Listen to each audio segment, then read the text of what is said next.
Many thanks for staying with us on Report Desk Africa. Now, we move very quickly to the political situation in Senegal.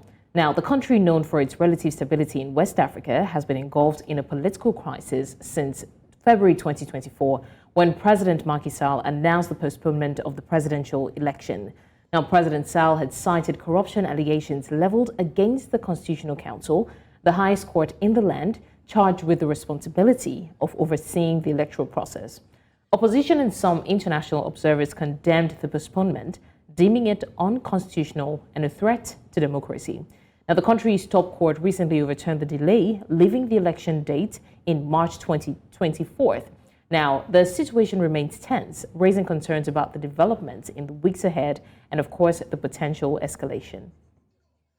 All right, to that effect, we have joining us to discuss this is Kope Dabuga, an African International Affairs analyst, who is currently the General Secretary of the West African Civil Society Forum, who joins us now from Abuja, Nigeria.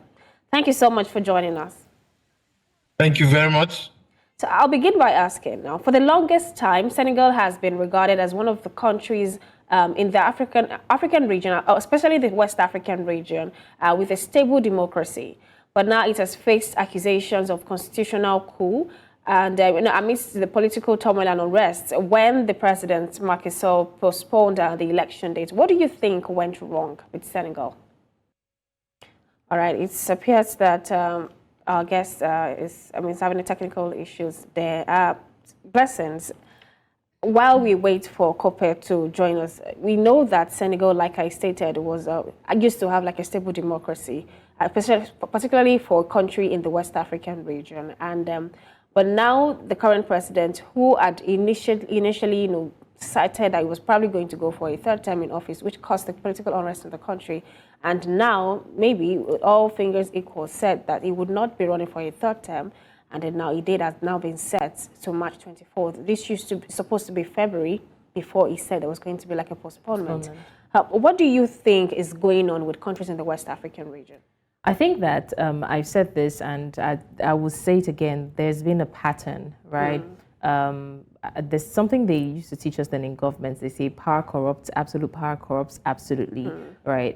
When the power lies in the hand of a minority, there's usually a challenge, where you think that you can make decisions without being accountable for the decisions, and then the people have to keep questioning and asking what the problem is. I think the challenge that the Senegalese people have is the fact that you just decided overnight that you wanted to postpone the elections. Yes, we understand that some factors were in play, the political situation, the unrest, which the first one was caused because he wanted to run for another term. So I think that it's high time we stopped playing with the emotions of people, right? The idea is to lead people and lead them right. But we now see a pattern, especially in West African countries, where people are literally taking advantage of these people. You're coming up to run for a third term. There was another country, it's skipping my mind now, where his term was literally about to, expire, and then he created another law in the constitution to allow him run again.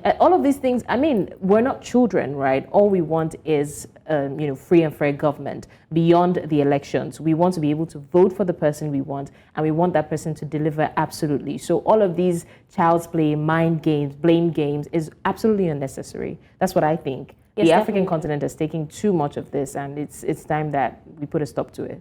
There's also been these very funny images coming out of the country about a month ago, where the lawmakers were trying to stop another lawmaker that was trying to pronounce that, okay, there's going to be like a postponement in the elections, and then somebody was being chased out of the Senate. So it just appears that it looks as if the moment an African man emerges and sits when he gets to sit on that seat of power, then it becomes a problem for them to, try to withdraw. Because for Macky Sall, I would have thought that he was one of the very different African leaders who was not exactly power drunk. That's what we all think. Because Senegal has had a stable democracy for the longest time, and then it was used as an example for countries in the West African region. And then even the people have now begun to make threats that it appears that they would join their other West African counterparts to go into a coup. And then if that happens, we know that that would be like number 4 or countries number 4 or number 5 who would be, experiencing a coup Yeah. in the West African region. So I do not know why countries in this particular region, where Nigeria also stands, are the one going through this.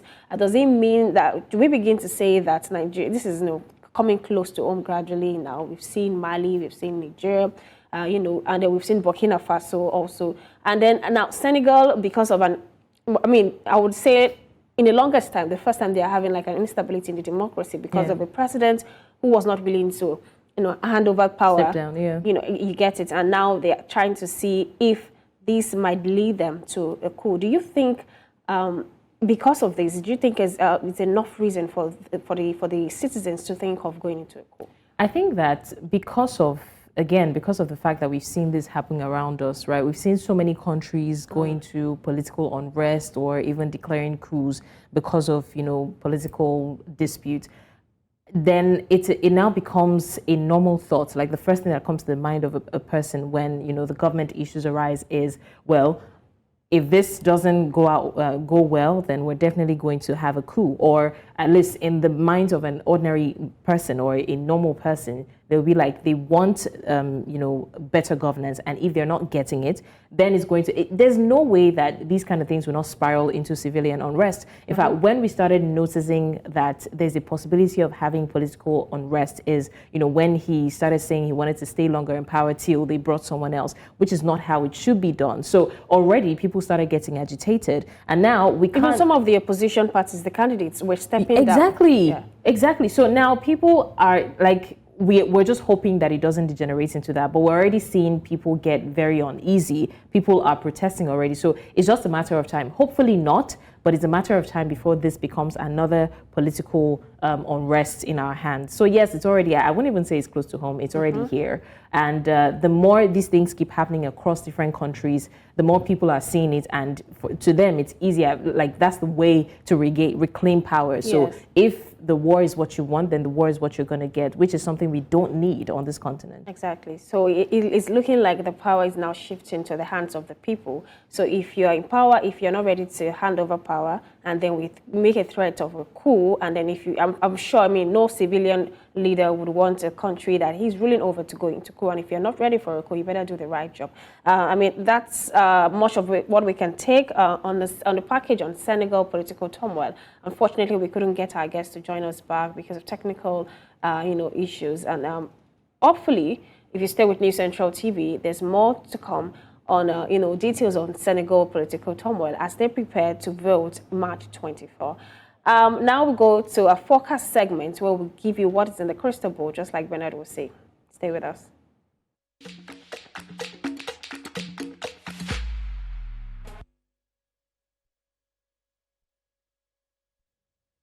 And now looking into our crystal ball, Egypt reaches agreement with IMF to increase bail loan to $8 billion. Now, Egypt has reached a deal with the International Monetary Fund to increase a bailout loan. The Prime Minister, Mustafa Mabouli, said the new deal will enable the government to receive loans from other financial institutions, including the World Bank.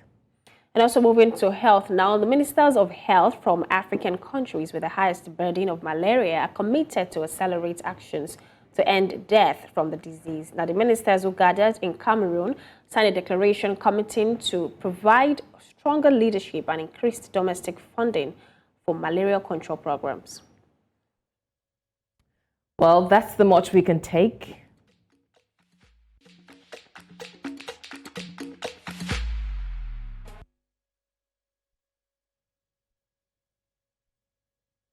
Well, that's the much we can take on Report Desk Africa today. It's been an emotional roller coaster on the show. First, we talked about the passing of the late Herbert Wigwe alongside his wife and his son, and of course the funeral service, which was adequately covered by our own correspondent, Bernard Akede. And, we discussed his legacy, and we really hope, we saw a lot of people coming out to promise that they would uphold the legacy. In fact, Dangote as well also said that in the refinery, there will be a street that will be named after him. It will be beautiful to see all of these things. And then we went to Senegal, where there is a possible imminent political upheaval if, care is not taken because of the postponement of the elections and, the little political tension here and there. We're hoping that it doesn't degenerate into that. But that's all that we have, all the updates we have on Report Desk Africa. Adesewa. Yes, definitely. I mean, Blessings has said it all. It was quite an emotion. I remember the director whispering to our ears to say, "Smile, why are you guys not smiling?" Because, but of course, we know that the atmosphere in the country at the moment isn't so pleasing. You know, away from the economic turmoil, losing someone as big as Abed Wigwe is not something. Is quite something to worry about. I mean, it's quite an emotional episode, but we hope that next week will be more interesting without all these emotional ups and downs. And do stay with us on Report Desk Africa as we bring you another interesting episode next week. My name is Adesewa Odusoga. And I'm Blessings Mosugu. Have a lovely day.